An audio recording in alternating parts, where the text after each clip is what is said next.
You have a deadline tomorrow that determines your next 6 months, yet you've spent the last 2 hours scrolling through 60-second clips. Your mind is screaming to start the work, but your thumb continues the mechanical, repetitive swipe. Most of us label this a character flaw. We treat it as a shameful lack of willpower, assuming focus is a personality trait that some people are simply born with and others are not. Procrastination is a biological trap built into our modern environment. The digital world has been engineered to exploit specific evolutionary shortcuts in our brain, making a lack of focus the default setting for almost everyone.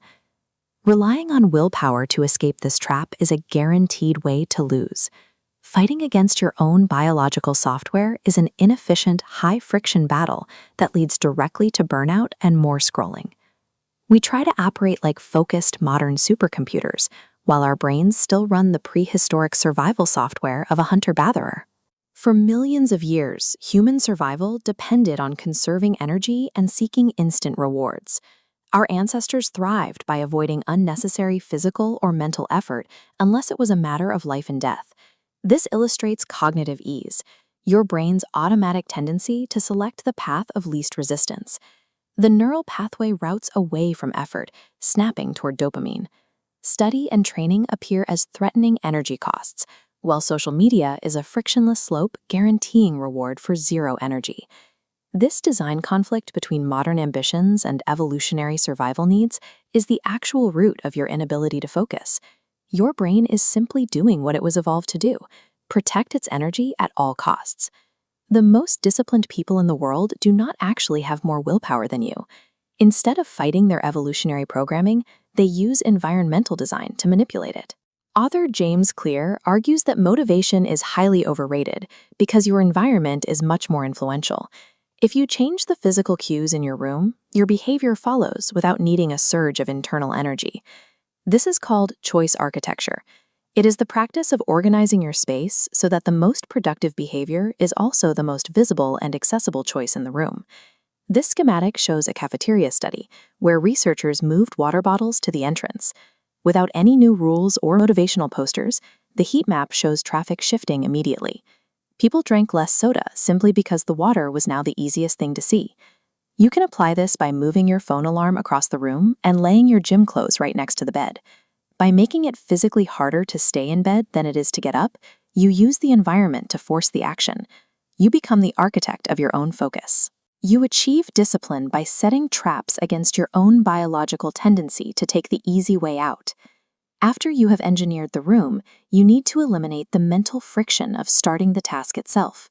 Your brain already uses automatic loops for daily actions. You brush your teeth, lock your door, and make coffee every day without needing a single drop of motivation to start. This shows habit stacking, or neural coupling, interlocking a new, difficult behavior with an existing gear that turns effortlessly uses its momentum.